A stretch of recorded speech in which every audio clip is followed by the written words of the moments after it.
దివంగత తార శ్రీదేవి కుమార్తె జాన్వీ కపూర్ ఇటీవల కరణ్ జోహార్ నిర్వహించే కాఫీ విత్ కరణ్ కార్యక్రమంలో పాల్గొన్న సంగతి తెలిసిందే. ఈ షోలో జాన్వీ కపూర్ సౌత్ హీరో విజయ్ దేవరకొండపై చేసిన వ్యాఖ్యలు ఆసక్తికరంగా మారాయి. విజయ్ దేవరకొండ అంటే తనకి ఇష్టమని, అతడితో కలిసి నటించాలనుందని వెల్లడించింది. ఇదే విషయాన్ని విజయ్ దేవరకొండ వద్ద ప్రస్తావించగా, నేను కూడా జాన్వీతో కరణ్ జోహార్తో కలిసి త్వరలోనే పనిచేస్తానని తెలిపారు. గతంలో విజయ్ దేవరకొండ కరణ్ జోహార్ ఆఫీస్కి వెళ్లాడు.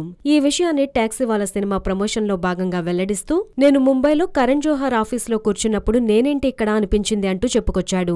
ఇదంతా చూస్తుంటే కరణ్ జోహార్తో కలిసి విజయ్ త్వరలోనే సినిమా చేయబోతున్నట్లు స్పష్టమవుతోంది. ప్రస్తుతం డియర్ కామ్రేడ్ సినిమాలో నటిస్తున్నాడు విజయ్. రష్మిక హీరోయిన్ గా నటిస్తున్న ఈ సినిమా వచ్చే ఏడాదిలో ప్రేక్షకుల ముందుకు రానుంది.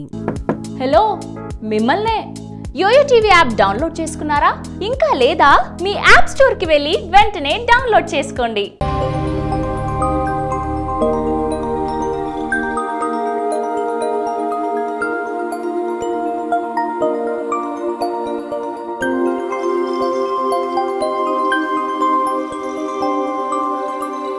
ఈ వీడియో గనుక మీకు నచ్చినట్లయితే లైక్ చేయండి, షేర్ చేయండి అండ్ సబ్స్క్రైబ్ చేయండి.